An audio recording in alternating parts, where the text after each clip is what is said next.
Hello everyone, जय Hind. Last lecture में हमने पूरा हमने परमानेंट मैग्नेट मूविंग कॉइल यानी पीएमएमसी इंस्ट्रूमेंट के बारे में पूरी जानकारी ले ली थी। नाउ आज के लेक्चर में हम मूविंग इंस्ट्रूमेंट के बारे में जानकारी लेंगे कि मूविंग आयरन इंस्ट्रूमेंट होते क्या है और वो किस तरीके से वर्क करते हैं और उसकी एप्लीकेशन क्या है। ओके, तो जनरली हम लोग मूविंग आयरन जो इंस्ट्रूमेंट होते हैं उसके दो टाइप में हम उसे डिवाइड करते हैं। एक आपका अट्रैक्शन टाइप रहेगा और एक आपका रिपल्सन टाइप रहेगा। तो सबसे पहले हम लोग देखते हैं अट्रैक्शन टाइप। अट्रैक्शन टाइप में क्या होता है कि बेसिक इंस्ट्रूमेंट क्या है कि बेसिक उसका प्रिंसिपल क्या है कि अट्रैक्शन करना, मूविंग आयरन को एक्सट्रैक्शन करना। जैसे आपको यहाँ पे फिगर में बताया है, देखिए ये आपका एक सेक्शन, कॉइल का आपका एक सेक्शन है। जब अभी आपने कंस्ट्रक्शन पढ़ेंगे तब उसमें कॉइल आएगी जिसका सेक्शनल व्यू आपको दे रखा है यहाँ पे दोनों तरफ आपका ये सेक्शन है कॉइल का। ओके, और ये आपका एक स्पिंडल है, स्पिंडल के साथ आपका पॉइंटर कनेक्टेड होता है और ये कॉइल में आप लोग क्या करते हैं, इलेक्ट्रिक फ्लो करते हैं। तो उसके कारण क्या होता है कि इलेक्ट्रोमैग्नेटिक फील्ड प्रोड्यूस होता है। इलेक्ट्रोमैग्नेटिक फील्ड प्रोड्यूस होता है तो देखिए ये आपका फोर्स ऑफ अट्रैक्शन है। ये जो लाइंस आपको दिख रही है ये आपकी फोर्स ऑफ अट्रैक्शन की लाइंस है।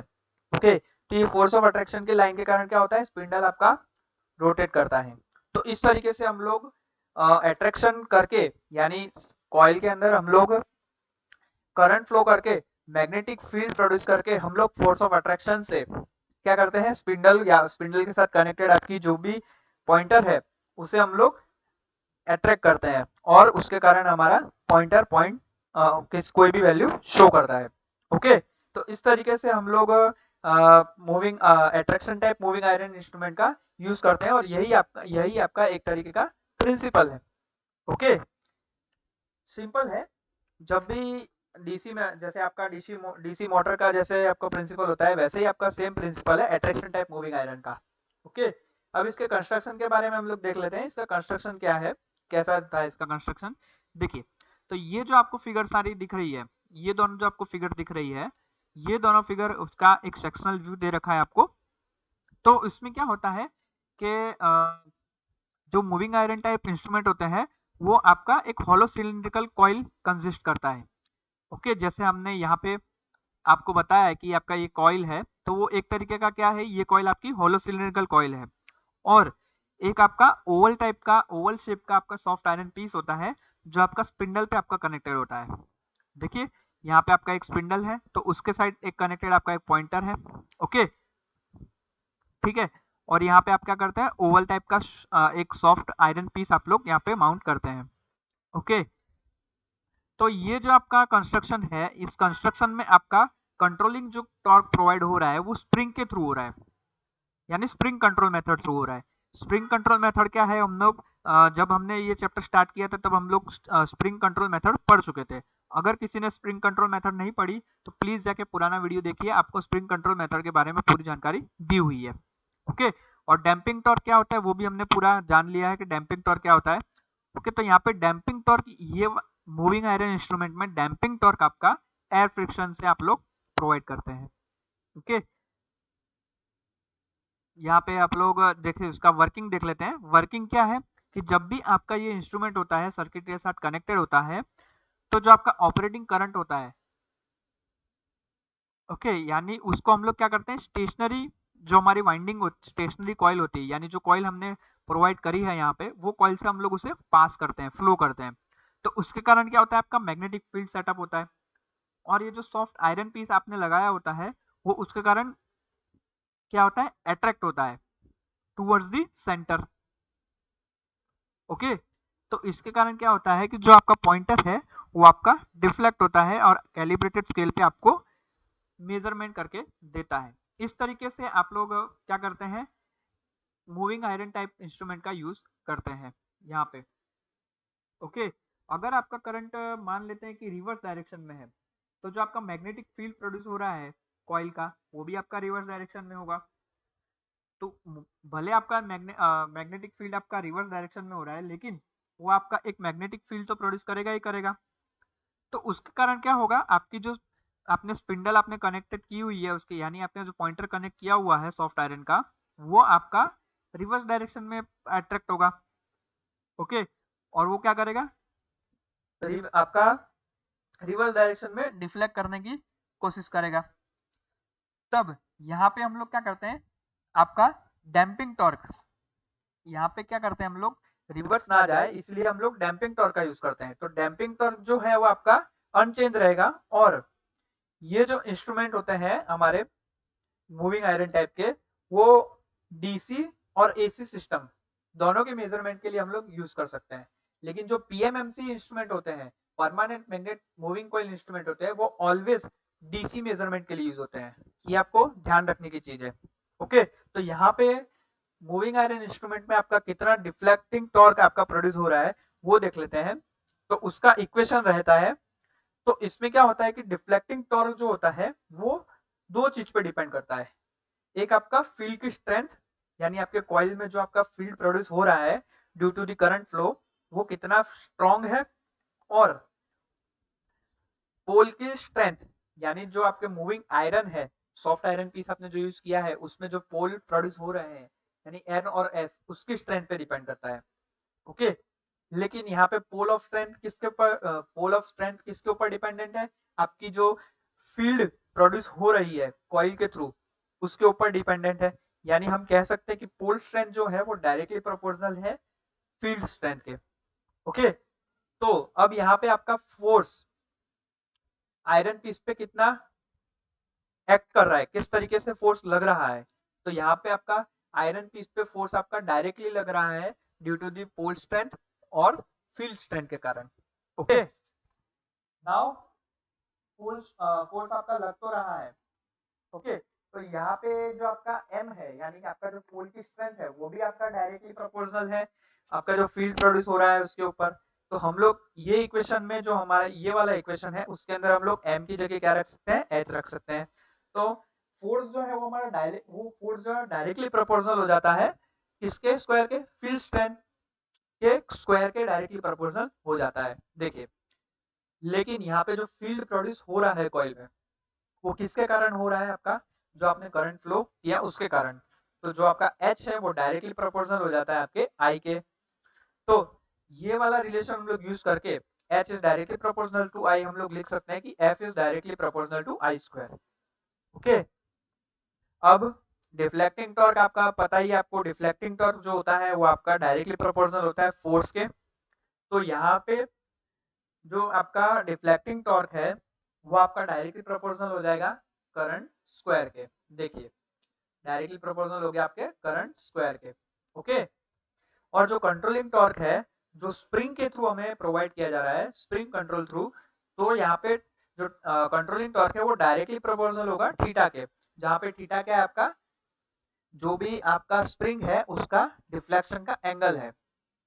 ओके, स्टेडी पोजीशन यानी कोई भी एक सिंपल स्टेडी पोजीशन होगी जहाँ पे कोई भी तरीके का आपका डिफ्लेक्शन नहीं होगा, वहां पे आपका क्या होगा, जो आपका डिफ्लेक्टिंग टॉर्क है और जो आपका कंट्रोलिंग टॉर्क है वो दोनों इक्वल होंगे। और इस केस में आपका जो थीटा है वो आपका किसके प्रोपोर्शनल होगा, आई स्क्वायर के प्रोपोर्शनल होगा। ये वाली कंडीशन आपकी only for steady condition, only for steady position. Okay, now attraction type हमने देख लिया। अब दूसरा, उसी में दूसरा टाइप, मूविंग आयरन में दूसरा टाइप है आपका रिपल्सन टाइप। तो रिपल्सन टाइप का प्रिंसिपल क्या है, तो जब भी आपका जो दो आयरन पीस होते हैं उसे अगर हम लोग मैग्नेटिक फील्ड में अगर हम लोग नजदीक रखते हैं, एकदम नजदीक में, तो उसकी जो मैग्नेटाइजिंग इफेक्ट है वो दोनों में सेम पोलरिटी की होती है।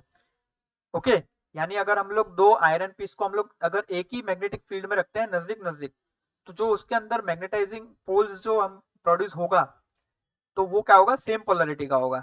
सेम पोलरिटी होने के कारण क्या होगा कि एक तरीके का आप लोग उन दोनों के बीच में, दो आयरन पीस के बीच में रिपल्सिव फोर्स आपका प्रोड्यूस होगा।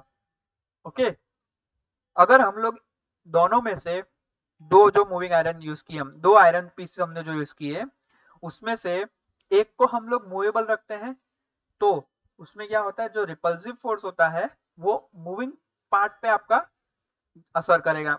ऐसे तो दोनों साइड को दोनों पीस पे असर करेगा ही, लेकिन आपका एक आपका फिक्स्ड है और एक आपका मूवेबल है, तो आपका मूवेबल जो पार्ट है वो आपका मूव कर जाएगा due to the repulsive force.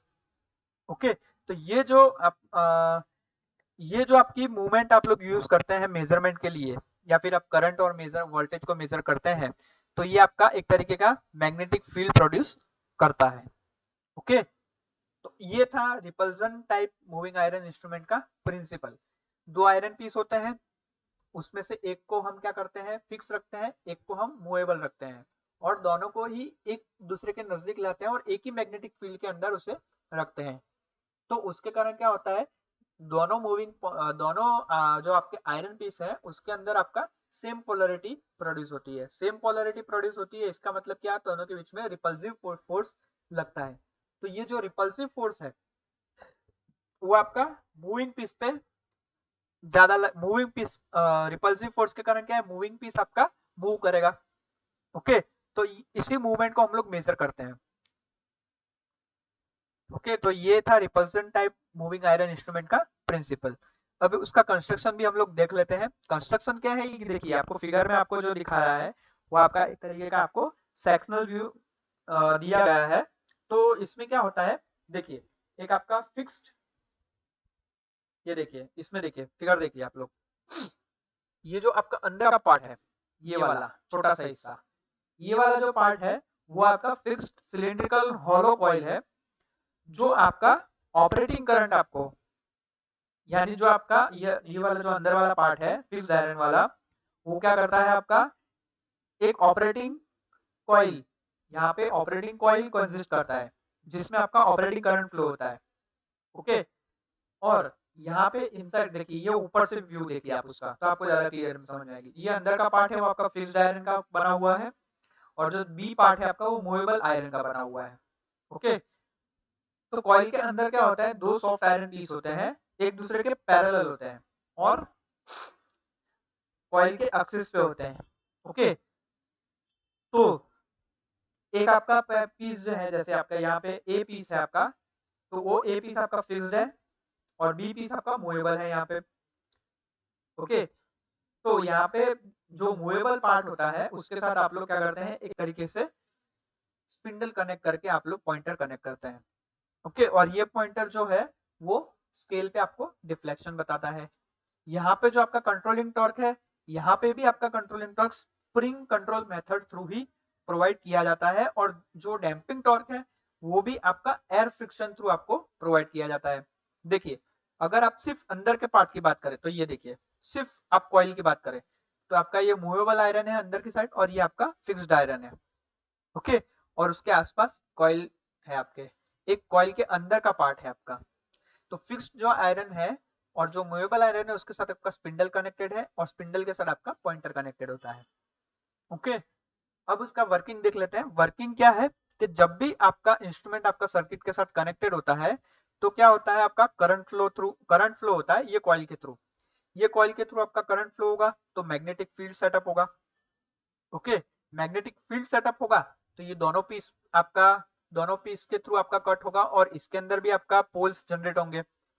Poles generate होंगे और वो दोनों एक ही सेम नेचर के होंगे, यानी अगर मान लेते हैं कि फिक्स्ड आयरन में आपका नॉर्थ पोल प्रोड्यूस हो रहा है, तो मूवेबल आयरन में भी आपका नॉर्थ पोल ही प्रोड्यूस होगा। तो उसके कारण क्या होगा आपका, उसके कारण क्या होगा कि आपका रिपल्सिव टाइप, इन दोनों आयरन पोर्ट्स पार्ट्स के बीच में आपका रिपल्सिव टाइप फोर्स आपका प्रोड्यूस होगा। ओके, तो रिपल्सिव टाइप फोर्स अगर आपका प्रोड्यूस होगा तो ये जो मूविंग आयरन है आपका, जो मूविंग पार्ट है, मूवेबल पार्ट है, वो आपका मूव करेगा और स्पिंडल थ्रू आपका पॉइंटर थ्रू आपको डिफ्लेक्शन बताएगा स्केल के ऊपर।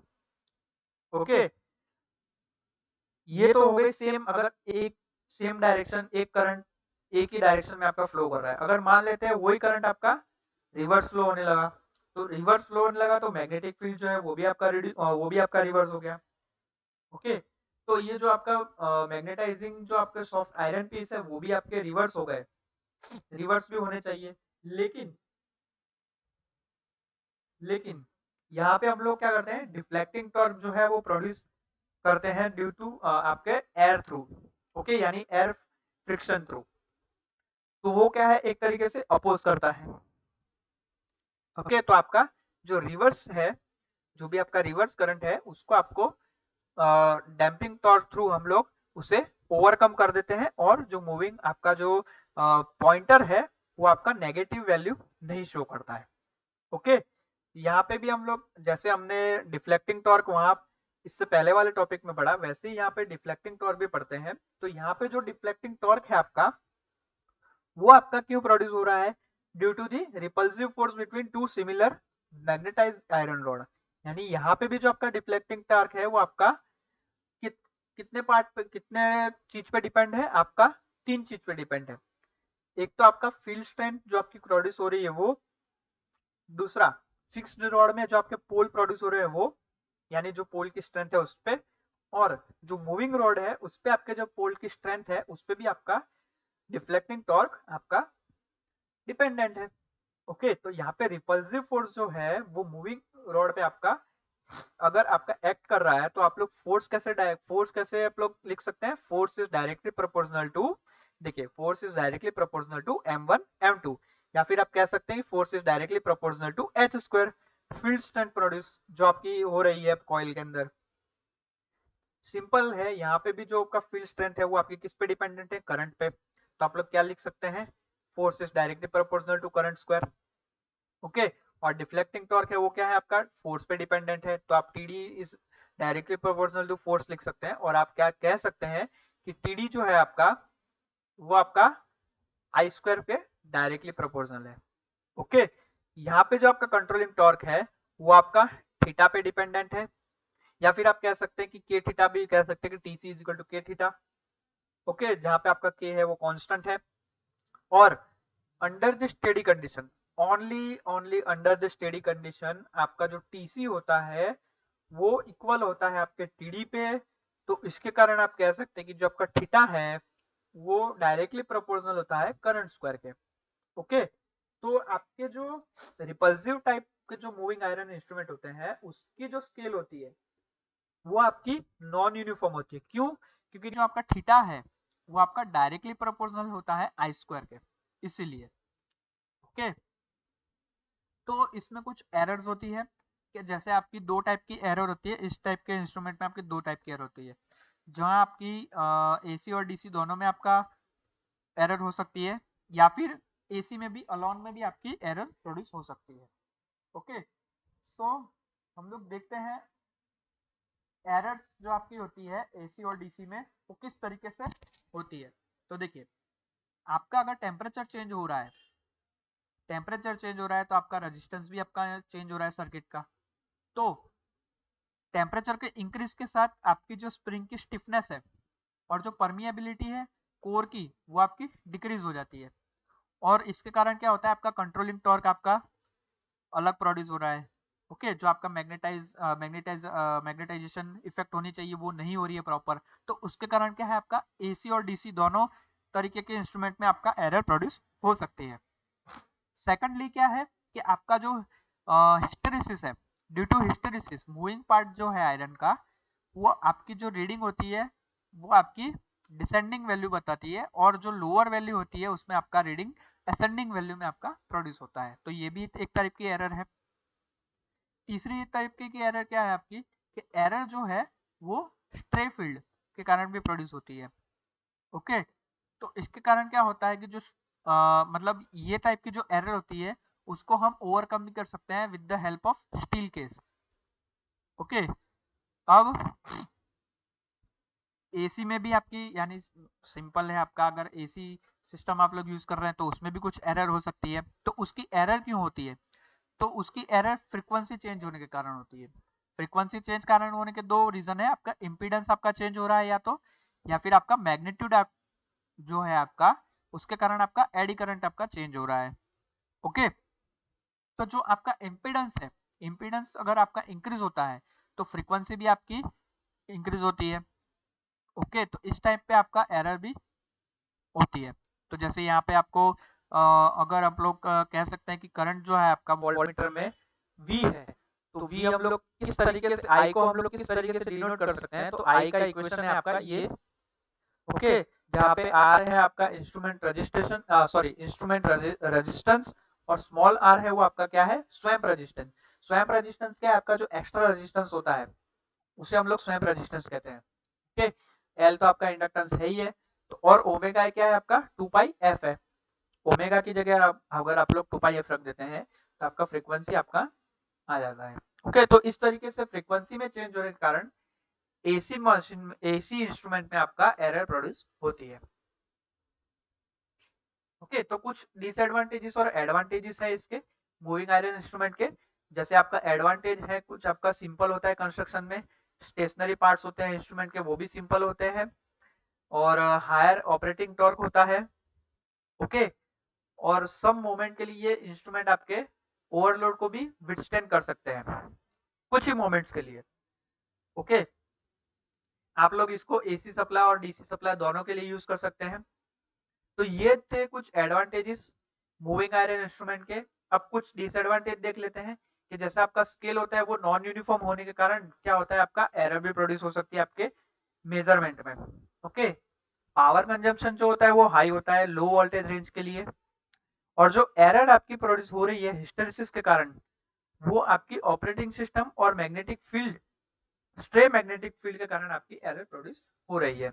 ओके, और फ्रीक्वेंसी अगर आपकी चेंज होती है तो अभी आपका एसी मेजरमेंट में आपको एरर प्रोड्यूस होती है, और डीसी और एसी कैलिब्रेशन के में हम लोग डिफरेंस होने के कारण, सॉरी, डीसी और एसी जो आपका मेजरमेंट होता है, कैलिब्रेशन होता है, वो दोनों डिफरेंट डिफरेंट होते हैं। क्यों होते हैं? क्योंकि इंडक्टेंस इफेक्ट दोनों के लिए अलग अलग होती है, इसीलिए। ओके, मूविंग आयरन इंस्ट्रूमेंट के कुछ एप्लीकेशंस है, जैसे यहाँ पे सिंपल कंस्ट्रक्शन और चीप मैन्युफैक्चर होता है, इसीलिए हम लोग जनरली उसे इंडिकेटिंग इंस्ट्रूमेंट के तौर पे यूज करते हैं। और डीसी और एसी दोनों के लिए यूज होता है और एक्यूरेट भी होता है। ओके, तो ये कुछ एप्लीकेशंस थी मूविंग आयरन इंस्ट्रूमेंट की। अब हमने मूविंग आयरन इंस्ट्रूमेंट पढ़ लिया है और पीएमएमसी टाइप इंस्ट्रूमेंट भी हमने कवर कर लिया है। तो दोनों के बीच में कुछ डिफरेंस है, तो ये डिफरेंस भी, कंपैरिजन भी देख लेते हैं हम लोग। कंपैरिजन क्या कहती है कि जो पीएमएमसी टाइप इंस्ट्रूमेंट होते हैं वो मोर एक्यूरेट होते हैं। ओके, जो लेकिन मूविंग आयरन जो होता है विथ रिस्पेक्ट टू पीएमएमसी कुछ लेस एक्यूरेट होते हैं।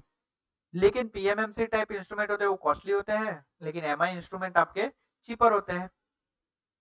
ओके, पीएमएमसी टाइप के जो इंस्ट्रूमेंट में हमारा जो कंस्ट्रक्शन वर्किंग और में जो यूज होता है, जो भी मटेरियल, वो थोड़ा डेलिकेट होता है, यानी बहुत ही संभाल के हमें यूज करना होता है। लेकिन एमआई इंस्ट्रूमेंट में जो यूज होता है वो रॉबस्ट होते हैं। ओके, पीएमएमसी टाइप आपके ज्यादा सेंसिटिव इंस्ट्रूमेंट है, लेकिन MI instrument with comparison to PMMC थोड़े कम सेंसिटिव है। पीएमएमसी टाइप इंस्ट्रूमेंट में आप लोग क्या करते हैं, एडी करंट डैम्पिंग यूज करते हैं, लेकिन एमआई टाइप इंस्ट्रूमेंट में आप क्या करते हैं, एयर फ्रिक्शन को एज अ डैम्पिंग टॉर्क आप लोग यूज करते हैं। पीएमएमसी टाइप जो इंस्ट्रूमेंट होते हैं वो लेस पावर यूज करते हैं, जबकि एमआई टाइप के इंस्ट्रूमेंट आपके हाई पावर यूज करते हैं for the low voltage range. Okay, तो ये थी कुछ कंपैरिजन मूविंग आयरन के टाइप बीच में और पीएमएमसी टाइप इंस्ट्रूमेंट के बीच में। ओके, नाउ ये हमने आज पूरा टॉपिक कवर कर लिया है moving iron instrument. Now next lecture में हम लोग देखेंगे ए मीटर और वोल्ट मीटर, यानी करंट और वोल्टेज को मेजर करने के लिए हमें एक्सटेंशन रेंज की एक्सटेंशन किस तरीके से की जाती है।